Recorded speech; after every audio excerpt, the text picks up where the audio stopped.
میں کلاس میں تھا، ہمارا سیکنڈ پیریڈ چل رہا تھا، میرا چھوٹا بھائی ننگیال طارق آیا اور مجھ سے کہنے لگا کہ بھائی میرے ساتھ ہال چلو، ہال ایڈیٹوریم میں بلایا ہے اور ابھی آپ کی کلاس بھی آئے گی تو آپ میرے ساتھ چلو۔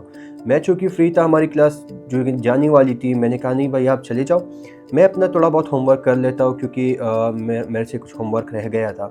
تو اس نے کہا نہیں آپ میرے ساتھ چلو، اس نے ضد کی تو میں اسے ایڈیٹوریم ہال چھوڑ آیا، میں واپس کلاس آیا، میں کلاس میں بیٹھ گیا اور تقریباً 3 سے 4 منٹ ہو چکی تھی کہ پوری فائرنگ کی آواز آئی تو میں ڈر بھی گیا۔ تقریباً 2 منٹ کے بعد پوری ریپڈ فائرنگ سٹارٹ ہو گئی۔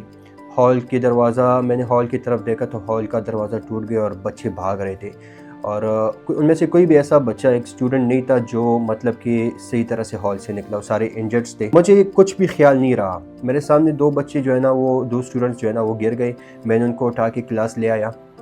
اس کے بعد میں سیدھا ہال کی طرف آ گیا، مجھے کالر سے پیچھے سے کسی نے پکڑا، اسکول کا سٹاف ممبر تھا، اس کے پاس گن بھی تھی، اس نے کہا کہ پاگل ہو گئے ہو، ہال کیوں جا رہے ہو، ہال میں دہشت گرد ہے، بچوں کو مار رہے ہیں، تم پاگل تو نہیں ہو، موت کے منہ میں کیوں جا رہے ہو؟ تو میں نے کہا نہیں، میرے 2 بھائی حال میں ہیں اور میں نے ان کو چھوڑا ہے، میں اپنے بھائیوں کو بچانے کے لیے جا رہا ہوں۔ اس نے کہا نہیں، ریئیکشن فورس آ رہی ہے، یہ آ رہی ہے، وہ آ رہی ہے۔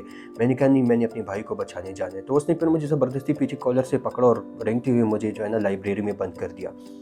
لائبریری کے بعد تقریباً گھنٹہ 1.5 گھنٹہ بعد جو ہے نا آرمی انٹر ہوئی اور انہوں نے زبردستی جو ہے نا ہمیں ڈیفینس پارک منتقل کر دیا۔ میرے چاچو آئے، انہوں نے مجھ سے کہا شکریہ توفیل، اللہ کا شکر ہے تم زندہ ہو، ٹھیک ہو۔ پھر انہوں نے مجھے اور میرے دونوں بھائیوں کو گھر لے آیا۔ تو ہم جیسے ہی گھر آ گئے تو میری پڑوسی کا مجھے کال آیا کہ یار تمہارے بڑی بھائی کو میں نے ٹی وی پہ دیکھا ہے ہاسپٹل میں اور وہ زخمی حالت میں۔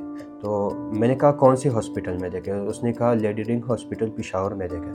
تو مجھے گھر سے باہر جانے نہیں دے رہی تھی۔ جب میں گھر سے باہر نکلا چوری چھپے اور میں نے اپنے بھائی سہیل سے کہا کہ یار میں جب راستے سے فنا ہو جاؤ تو تم سب کو گھر میں بتا دینا کہ وہ اپنے بھائیوں کو ڈھونڈنے ہاسپٹل گیا ہے۔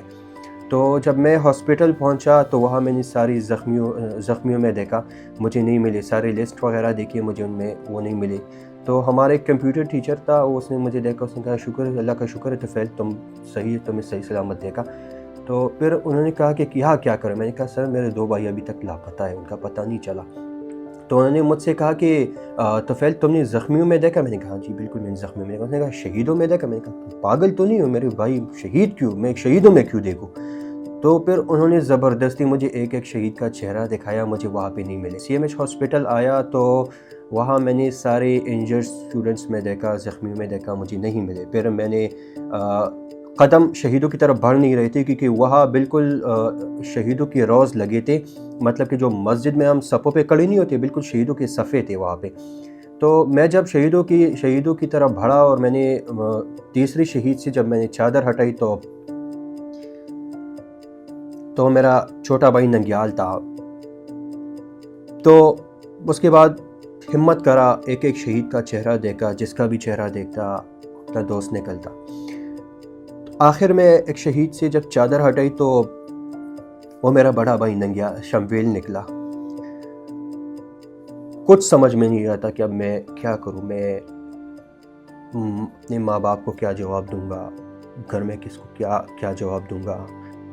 ہمت کری، میں نے اپنے بابا کو کال ملائی۔ بابا نے کہا کہ بیٹا کدھر ہو؟ میں نے کہا بابا آپ کہاں ہو؟ میں نے کہا بیٹا میں تو اسکول کے قریب ہوں، یا تو بلاسٹ پہ بلاسٹ ہو رہا ہے۔ بابا میرے دونوں بھائیوں کو اللہ نے شہادت کا عظیم مقام دے دیا۔ تو انہوں نے کلمہ شہادت پڑھو، کہا کہ بیٹا میں آ رہا ہوں۔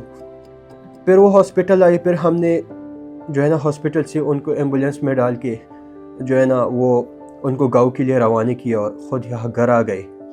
گھر سے ہم بس پوری فیملی ساتھ میں نکلے اور پھر ہم نے صبح 10 بجے ان کا نماز جنازہ ادا کیا۔ جو میرے 2 بھائی شہید ہوئے، ایک جو میرا بڑا بھائی تھا وہ شمویل طارق تھا اور جو میرا چھوٹا بھائی تھا وہ ننگیال طارق تھا۔ ہم 5 بھائی اے پی ایس میں پڑھتے تھے اور جن میں سے ہم 3 تو گھر لوٹ آئے، لیکن جو ہمارے 2 بھائی تھے وہ گھر لوٹ نہیں آئے اس دن۔ میرا نام ملک اعتزاز ہے اور میں تب 9ویں کلاس کا طالب علم تھا جب یہ اٹیک ہوا تھا۔ ہم اس دن نارمل جس طرح روٹین کے مطابق اسمبلی ہال میں تھے، پہلے آڈیٹوریم میں ہماری اسمبلی ہوئی، اس کے بعد ہم اپنی کلاسز میں گئے تھے۔ غالباً 8 بجے ہماری کلاسز پہ شروعات ہوئی تھی۔ اور اتنے میں 2 گھنٹے ہی ہم نے کلاسز لی اور اس کے بعد پرنسپل کے جو اسسٹنٹ ہیں وہ آئے, انہوں نے کہا کہ ایک فرسٹ ایڈ کا لیکچر ہونے والا ہے آپ کے آڈیٹوریم ہال میں. اس آڈیٹوریم میں کوئی فرسٹ ایڈ کا جو لیکچر ہے وہ آرمی کے ڈاکٹر عاصم جو تھے وہ دینا آئے تھے, میجر تھے وہ رینک سے. انہوں نے فرسٹ ایڈ کا لیکچر دینا تھا. وہ ابھی ہم تقریباً 10:15 تک ہم ہالس میں گئے واپس آڈیٹوریم ہال میں, اور وہاں غالباً 10:30 بجے ہم پر اٹیک ہو گیا بیک ڈور سے. تو بلکہ 4 دہشت گرد جو ہے وہ داخل ہوئے تھے, دروازہ توڑ کر ہی وہ آئے تھے اندر, اور جن میں سے 2 ان کو کور دیے ہوئے تھے اور 2 جو ہے وہ انہوں نے اندھا دھند ہم پہ فائر کھولا. اور بس ہم لکیلی چونکہ میں قریب تھا ایگزٹ کے آڈیٹوریم کے, تو میں فرسٹ 5 منٹس میں ہی وہاں سے نکلنے میں کامیاب ہو گیا تھا. لیکن اسی باغم دوڑ میں مجھے جو ہے وہ 2 بلٹس لگ گئی. ہم حکومت سے انصاف چاہتے ہیں, ہم حکومت سے انصاف چاہتے ہیں کہ آپ بھی غلامی چھوڑ کے حق کی بات کریں, ہمیں انصاف دے. 10 سال تو چونکہ بالکل آج ہو چکے ہیں. میں یہ سمجھتا ہوں کہ حکومت کو چاہیے کہ اس کیس میں انٹرسٹ دکھائے. جو سپریم کورٹ میں چل رہا ہے ہیئرنگ, اس کو سپیڈ اپ کیا جائے. ججز سے مطالبہ کیا جائے کہ اس کیس کو جلد از جلد سنیں, پرائرٹی بیسس پہ سنیں, اور اس کیس کا جلد سے جلد انصاف والا فیصلہ نکالیں.